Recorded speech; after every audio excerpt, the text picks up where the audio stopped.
Assalamualaikum warahmatullahi wabarakatuh.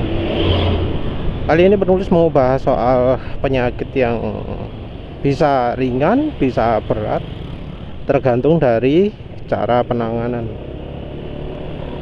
Kalau parah, wah wis gak karu-karuan. Karena ada kasus juga sampai tembus tulang loh ya. Karena penanganannya salah.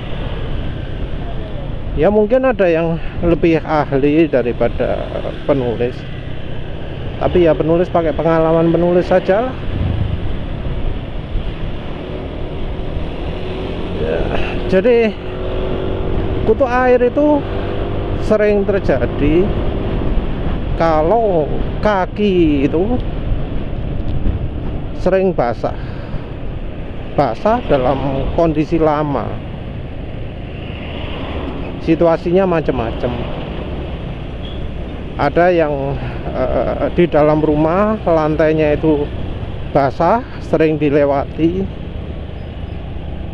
Lantainya lembab.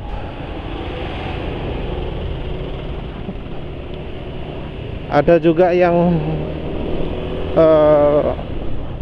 pakai sepatu, nggak pakai kaos kaki, atau sudah pakai kaos kaki tapi lebih saking basahnya uap air tok. Makin parah ketika sepatunya itu kedap udara, dan sepatu sekarang cenderung kedap udara, mau yang kulit, mau yang karet, mau yang sintetik, kulit sintetik, ataupun yang kain ya. Banyak yang kedap. Prinsipnya sih kalau basah terus jadi mudah menimbulkan apa jenenge bakteri gitu ya. Tapi anehnya ya, nggak bisa sembarangan dikasih antibakteri. Tetap kondisinya harus kalau pengen sembuh itu dibuat kering. Yang masalah adalah kadangkala lukanya itu berair. Nah wis kalau berair ini yang susah. Yang repot itu kalau ya misalnya seperti penulis ini dah pakai sepatu karet. Jadi penulis ini pakai sepatu yang modelnya mirip sepatu kulit tapi bahannya karet. Senangnya pakai ini karena ya itu tuh cuaca sering mendung kayak gini. Kalau pas hujan terus tinggal lepas kaos kaki gitu doh ya. Justru kalau hujan lepas kaos kaki.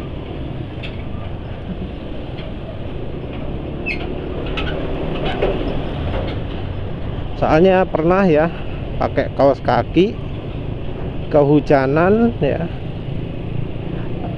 Feelingnya sih kakinya kering, tapi ternyata cukup basah. Yang kemudian langsung ya di hari berikutnya kena kutu air kakinya. Untuk menyembuhkan kutu air ini iya, yang paling ampuh adalah jangan sampai kena air. Untuk mengeringkan luka ada dua opsi menurut penulis. Yang satu model pakai obat merah atau betadine atau sembarang lah ya, obat pembersih, obat anti kuman, tapi jangan bore water. Terus yang kedua adalah minyak. Nulis biasanya pakai minyak tawon. Ini efektif ya, efektif. Walau ya nggak bisa dibilang super efektif, karena ya tetap lukanya itu kadang masih basah gitu. Tapi kalau misalnya kita pergunakan minyak, maka lukanya ini akan lebih cepat kering kalau dari pengalaman penulis. Mungkin kalau susah pakai minyak tok, dibantu pakai tisu, dibuat kering lukanya, terus habis itu dikasih minyak. Penulis sendiri jarang jarang pakai obat merah. Kenapa? Ya soalnya setahu penulis obat merah itu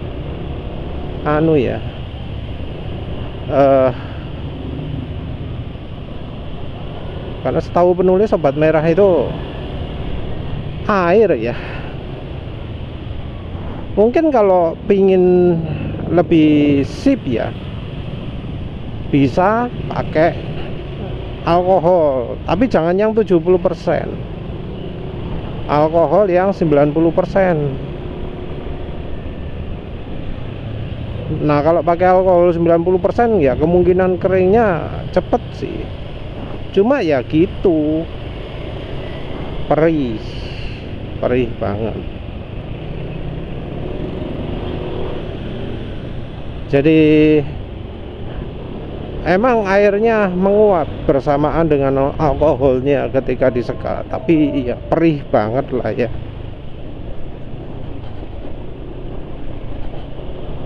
Tapi itu ya sebenarnya ya kalau sudah kena kutu air gitu ya harus berani sakit ya. Karena kalau nggak berani sakit, terus nggak berani membersihkan kotorannya, nggak berani menghilangkan basah-basahnya, itu malah bisa merambat kemana-mana. Kalau sudah merambat, oh parah guys. Bahkan kalau sudah sampai tulang, wah ada loh ya sampai diharuskan untuk amputasi. Dan kalau ya kenanya di bagian yang sensitif, orang bisa meninggal juga. Jadi kutu penyakit ya kutu air ya, mungkin penyakit ringan, tapi kalau salah penanganan wah fatal ya. Dan jangan pakai air ya bersihkannya ya. Betul-betul jangan pakai air. Kalau pakai alkohol yang konsentrasinya tinggi, malah mungkin penulis kepikiran pakai bensin. Cuma masalahnya bensin itu banyak bahan racunnya sih ya. Banyak bahan yang nggak bagus kalau kena kulit. Apa ya bahan yang aman untuk kulit tapi yang bukan larut ke air, larut ke minyak gitu ya. Apa ya, thinner itu bahaya, apalagi yang thinner B itu kan bahannya bahan asetilen ya kalau nggak salah. Asetilen itu racun, itu bisa menyebabkan kanker juga. Nah, katanya kayak gitu, bahaya kan. Aseton aseton. Jadi pakai aseton itu bahaya. Pakai thinner grup 2. Kalau thinner thinner grup 2. Jadi thinner B itu bahaya untuk kesehatan. Yang A spesial itu lebih aman katanya. Pakai toluene.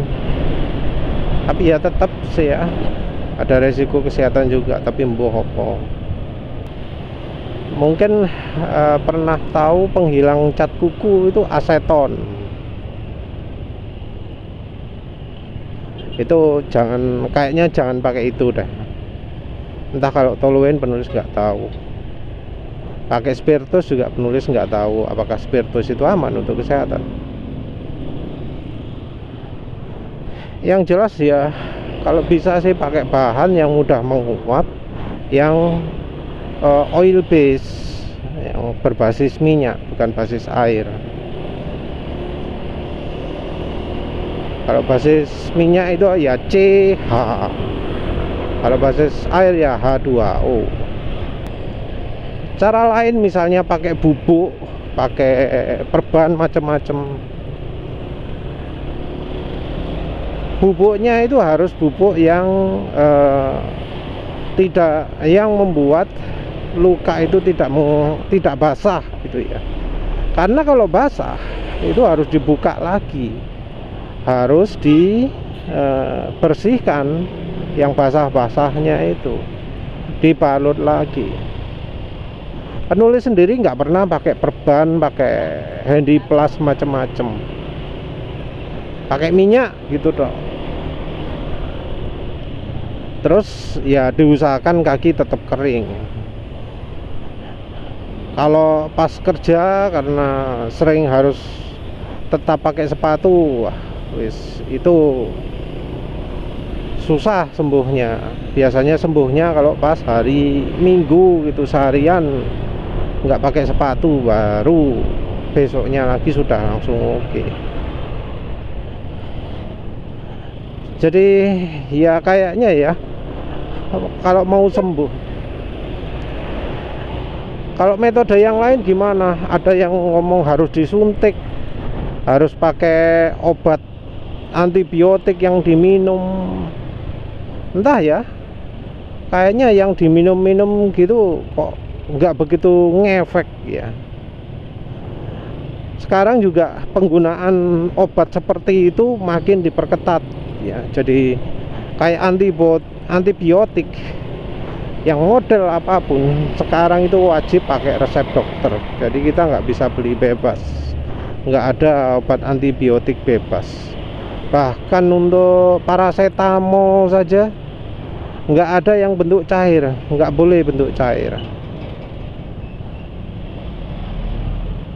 Entah mengapa, kayaknya udah mulai serius mengurangi resiko malpraktek mungkin ya. Metode alternatif lain, penulis pernah pakai stingozaper. Ya efektif, tapi tergantung dari cara perawatannya lagi. Sekali lagi ya, jangan pakai air. Mungkin ada yang ngomong, oh air kelapa bagus antibiotik, air garam bagus antibiotik, tapi itu air, nggak bagus. Jadi kalau memang misalnya butuh antibiotik, cari yang jangan water base lah kalau bisa. Misal kepepet pakai alkohol, alkoholnya kalau bisa yang 98% lah. Jadi tujuannya alkohol itu ya untuk membersihkan luka kan. Coba pakai yang tinggi aja, jangan terlalu rendah. Kalau yang rendah kan misalnya untuk cuci tangan gitu, untuk membersihkan tangan gitu ya. Ini enggak, tujuannya adalah untuk mengeringkan ya. Jadi alkoholnya harus yang konsentrat tinggi kalau bisa. Tapi ya itu perih. Ya wes lah, itu aja wes ya kuncinya. Kalau misalnya mau pakai metode kuno, bisa dicoba pakai tembaga. Cuma masalahnya penulis nggak punya tembaga yang bisa dilipat-lipat gitu ya. Penulis nggak punya, karena katanya tembaga itu mempunyai sifat antibiotik juga. Ayah penulis dulu katanya kalau kakinya itu luka sampai katanya ada berlubang juga, bernanah juga, itu dikasih tembaga, diikat, wes gitu dong. Zaman segitu masih umum koin tembaga. Kalau sekarang kan sudah enggak ya. Terakhir koin tembaga berapa? 500 rupiah ya. Sudah enggak ada.